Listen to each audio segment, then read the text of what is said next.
3일 동안 잘 지내셨습니까? 제가 인터넷에서 한 가지 글을 본 적이 있습니다. 제목이 무엇이냐면요. 하나님의 가족 사진이라는 작은 글이었습니다. 제가 이 글을 한번 소개해 보겠습니다. 어떤 신앙인 잡지의 기자가 한 목사님의 집을 방문하게 되었고 그 집에 하루를 기거하게 되었습니다. 이 가정은 목사님과 사모님 그리고 세 아들이 있는 가정이었습니다. 그런데 이 세 아들 중 2명은 잘생기고 건강한 청년이었으며 미래가 보장된 아들 둘이었습니다. 하지만 20살이 된 셋째 아들은 한쪽 방에서 장난감을 가지고 놀고 있는 지체, 즉 지체를 가진 장애 아이였습니다. 이런 가정의 기자는 목사님에게 가족 사진 한 장을 찍었으면 좋겠다라고 그 이야기를 하게 되었고, 이것을 들은 목사님은 막내 아들을 준비시켜야 하기 때문에 시간을 조금 달라라고 이야기를 하게 되었습니다.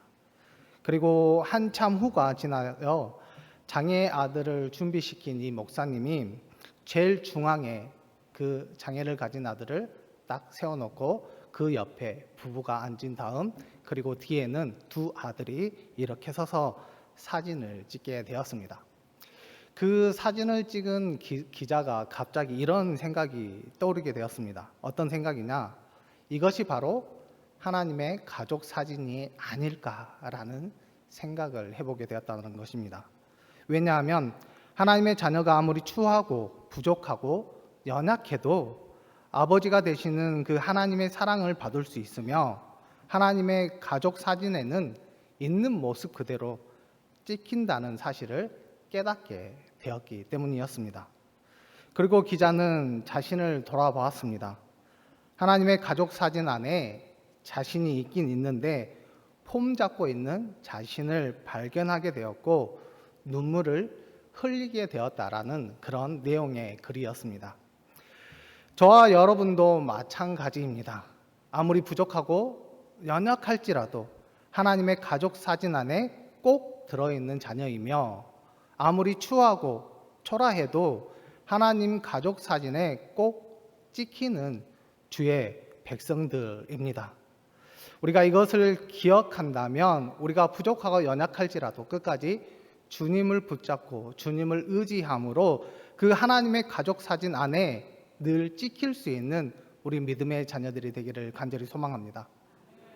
그리고 가족 사진 안에서 우리가 서로 볼 수 있는 믿음의 자녀들이 되기를 간절히 소망합니다. 우리 믿음의 식구들과 이렇게 인사했으면 좋겠습니다. 우리는 주님 안에서 한 가족입니다.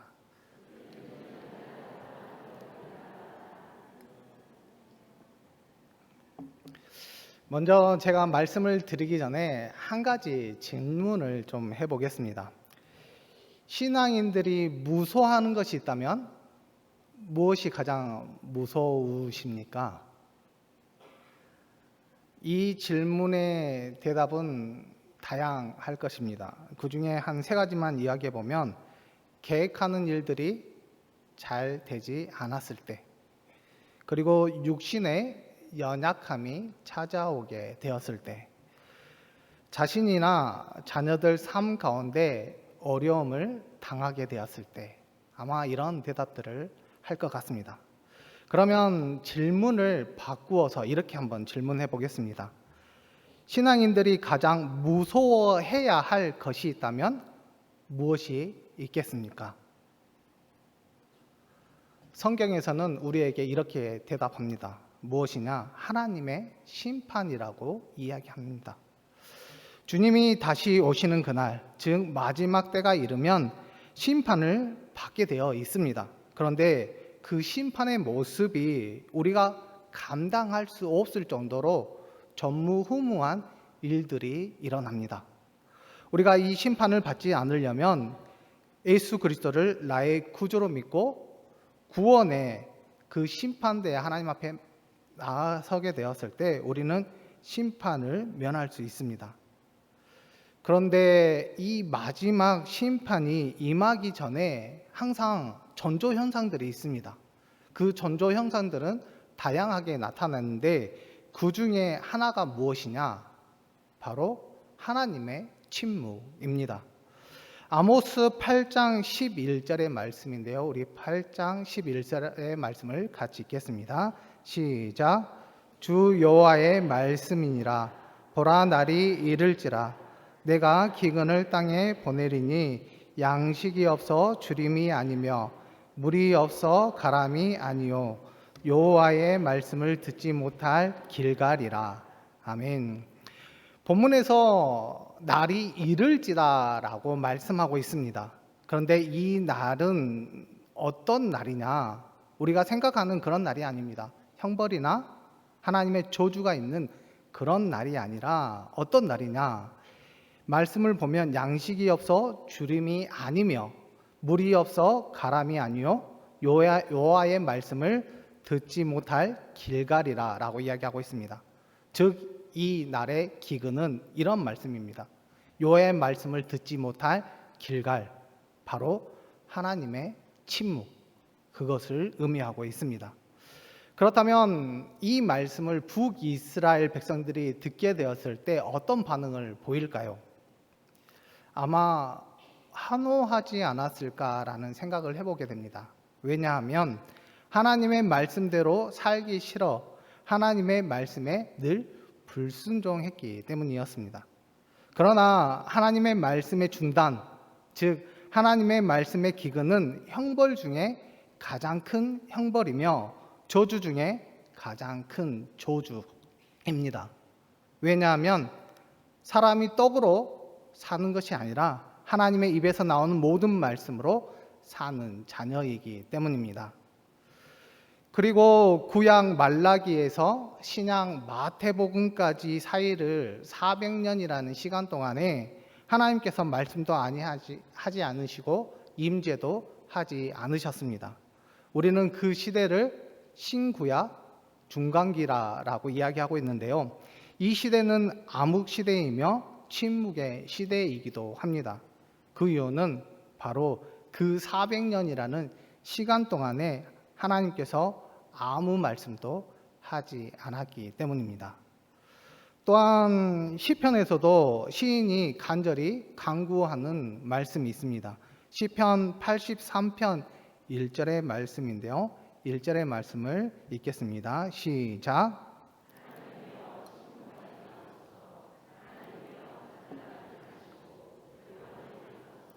아멘.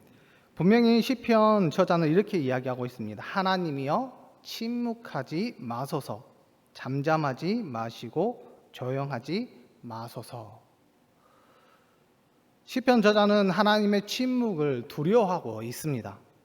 그래서인지 말씀해 달라라고 호소하고 있는 것을 보게 됩니다. 그렇다면 시편 저자가 하나님의 침묵에 대해서 왜 이렇게 두려워하고 있을까요? 이것을 몇 가지로 한번 정의해 보면 이렇습니다. 하나님의 침묵은 시들시들입니다. 즉 하나님의 말씀은 삶과 영혼의 양식인데 이것이 사라지니까 삶의 의욕도 없고 영혼의 양식도 없기 때문에 결국 시들시들해지기 때문입니다. 그리고 하나님의 침묵은 악의 난무입니다.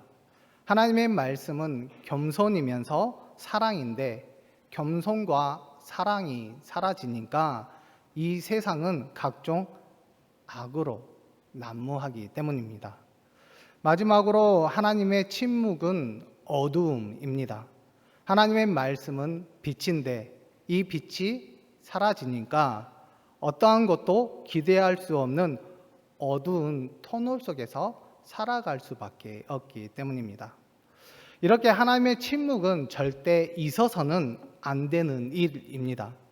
그런데 오늘 본문 말씀에서도 하나님의 침묵에 대해서 심판을 언급하고 있습니다.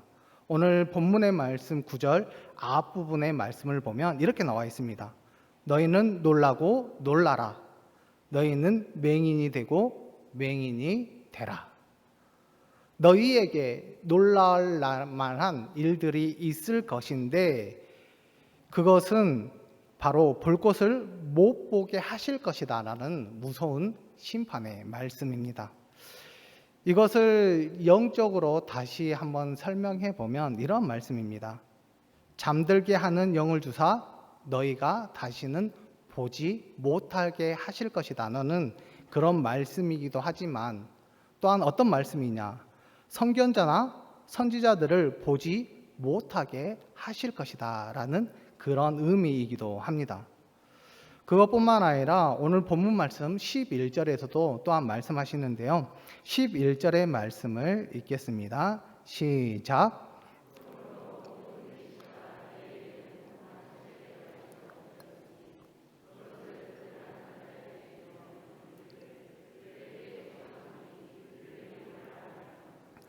대답하기를 그것이 봉해졌으니 나는 못 읽겠노라 할 것이요. 아멘. 분명히 그를 아는 자에게 모든 계시가 적힌 책을 주면서 읽어달라고 부탁을 하지만 봉인되어 읽지 못하게 하셨다라고 말씀하고 있습니다.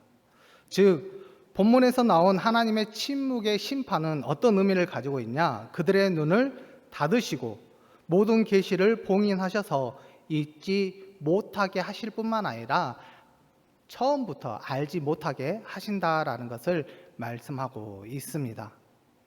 우리는 하나님의 말씀을 언제든지 얼마든지 소원대로 들을 수 있으며 볼 수 있습니다.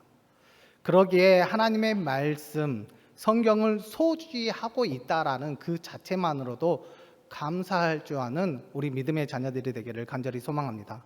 또한 성경을 읽고 깨달을 수 있는 것에 늘 하나님 앞에 찬송할 수 있는 우리 믿음의 자녀들이 되기를 간절히 소망합니다. 그리고 말씀을 들을 수 있는 것에 감사하시고 우리가 말씀대로 삶을 살아내므로 하나님과 관계를 돈독하는 관계로 또한 힘있는 관계로 멋진 삶을 살아낼 수 있는 복된 믿음의 자녀들이 되기를 간절히 소망합니다.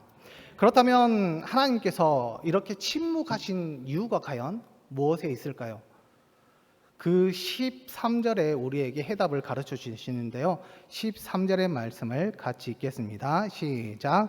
주께서 이르시되 이 백성이 입으로는 나를 가까이 하며 입술로는 나를 공경하나 그들의 마음은 내게서 멀리 떠났나니 그들이 나를 경외함은 사람의 계명으로 가르침을 받았을 뿐이라. 아멘. 하나님의 침묵의 원인에 대해서 분명하게 말씀하고 있습니다. 가까운 입술, 먼 마음이라고 이야기하고 있는 것입니다.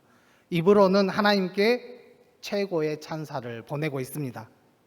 영광과 찬송, 그리고 감사와 고백. 하지만 그들의 마음은 입에서 나오는 찬사와 전혀 다르다라는 것입니다.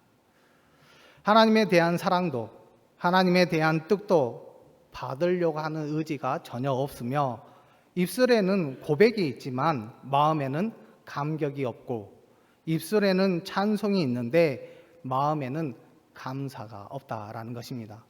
그것뿐이겠습니까? 그들의 입술에는 결단이 있는데 마음에는 의지가 없습니다. 하나님은 마음에 담긴 말을 원하시는데 그들은 마음에 없는 말만 하고 있으니 얼마나 하나님께서 답답해 하셨으며 불쾌하게 생각하셨을까요? 그런데 이런 일은 예수님께서도 똑같이 겪으셨다라는 것입니다. 예수님께서 공생의 기간 동안에 논쟁을 걸고 비판하면서 괴롭혔던 사람들, 그들은 사사건건 따지고 힘들게 했던 서기관들과 바리새인들이었습니다.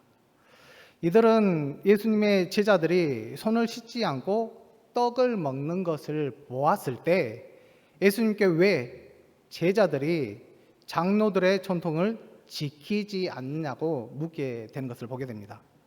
이에 예수님은 이사야 29장 13절에 이렇게 인용하면서 말씀하시는데요. 백성들이 입으로는 나를 가까이 하며 입술로는 나를 공경하나 그들의 마음은 내게서 멀리 떠났도다. 예수님은 그들을 향해 가까운 입술, 하지만 먼 마음을 가진 자들에게 책망하십니다. 즉 그들은 겉으로는 모든 것을 다 하는 것 같이 말하지만 속으로는 딴 생각을 하고 있으며, 말로는 하나님 앞에 순종하지 않는 자들을 비판하지만 마음으로는 자신들이 세운 그 계명을 지키도록 요구하고 독려하고 있다라는 것입니다. 그래서 예수님께서는 그 서기관들과 바리새인들의 이런 모습을 볼 때마다 그들에게 이렇게 말씀하십니다. 외식하는 자들이라고 그들을 책망하시는 것을 보게 됩니다. 하나님 역시 입으로 믿습니다. 은혜도 입으로 받았습니다. 봉사도 사랑도 입으로 하는 자들에게 말씀하십니다. 어떤 말씀을 하시냐? 너희는 내게서 멀리 떠나 있도다. 하나님께서 이렇게 말씀하신 이유는 사람의 기준에 맞춰 행하려고 하고 인정받으려고 하기 때문에 입으로는 하는 그 입술 신앙은 사람에게 잘 보이기 위한 신앙이기 때문에 결국 그들의 마음은 온전한 마음이 될 수 없고, 또한 순전한 말씀, 그 순전한 마음이 될 수 없기 때문에 그들에게 이렇게 말씀하신 것입니다. 우리도 여러 가지 이 하나님의 말씀을 생각해 볼 때 입으로 하는 신앙은 말씀에 관심이 있겠습니까? 말씀의 은혜를 받겠습니까? 말씀과 무관한 삶을 살아갈 수밖에 없다라는 것입니다. 하나님의 뜻을 생각하기보다는 사람의 눈치를 보고 사람에게 그럴듯하게 보이기 위한 열심이기에 결국 하나님께서는 좋지 않는 결과들밖에 있을 수밖에 없음을 우리에게 분명하게 말씀하고 있습니다. 그렇다면 우리가 과연 이런 생활을 하고 있지 않는지 자신을 점검해 볼 필요가 있습니다. 만약 우리가 이런 생활을 하고 있다면 우리의 삶 가운데 하나님의 침묵이 언제든지 다가올 수 있다라는 것입니다. 그러기에 자신의 신앙이 가까운 입술이면서 먼 마음을 가지고 있지 않는지 늘 자신을 점검할 수 있는 우리 금옥교회 성도 여러분들이 되기를 간절히 소망합니다. 만약 우리가 그런 삶을 살고 있다면 우리에게는 큰일입니다. 우리에게는 아픔밖에 있지 않습니다. 그렇기 때문에 빨리 해결해야만 합니다. 그렇다면 우리가 이것을 해결하기 위해서 어떤 삶을 살아야 할까? 어떤 마음을 가지고 나아가야 될까? 우리의 선조들의 그 지혜를 살펴보면 우리에게 잘 말씀해 주고 있는데요. 하나님께서 아브라함을 부르실 때 어떻게 부르신지 알고 계십니까? 하나님께서 아브라함을 부르실 때 이렇게 부르십니다. 나의 벗 아브라함아라고 부르시는 것을 보게 됩니다. 이렇게 부르신 그 이유는 아브라함의 마음이 하나님과 통했기 때문입니다. 아브라함은 그 순종을 통해서 하나님의 그 자신의 마음을 하나님께 고정했기 때문에 하나님께서 그렇게 부르시게 된 것입니다. 또한 하나님께서 다윗을 어떻게 평가하셨느냐, 이렇게 평가하십니다. 내 마음에 합한 사람이라고. 그 이유는 다윗의 마음이 하나님의 마음과 만났기에 그 믿음을 통해서 하나님께 마음을 드릴 수 있어서 늘 하나님께서 다윗에게 내 마음에 합한 사람이라고 이야기했던 것입니다. 우리 역시 마음으로 하나님을 신뢰할 수 있는 믿음의 자녀들이 되기를 간절히 소망합니다. 하나님의 사랑과 능력을 철저하게 받아들일 수 있는 우리 금옥교회 성도 여러분들이 되기를 간절히 소망합니다. 그러면 우리의 마음이 하나님께로 향할 수 있습니다. 그리고 마음이 하나님을 늘 사모할 수 있기를 간절히 소망합니다. 하나님의 은혜와 축복을 우리가 죽도록 사랑하기를 원합니다. 그러면 마음이 하나님께로 나아갈 수 있습니다. 마지막으로 하나님께 우리의 마음을 드릴 수 있는 귀한 자녀들이 되기를 간절히 소망합니다. 그런데 우리가 드리는 마음이 다른 것이 섞이지 않도록 순수한 마음으로 하나님 앞에 나아가야 한다는 것입니다. 그러면 마음에 와 계신 하나님을 만날 수 있습니다.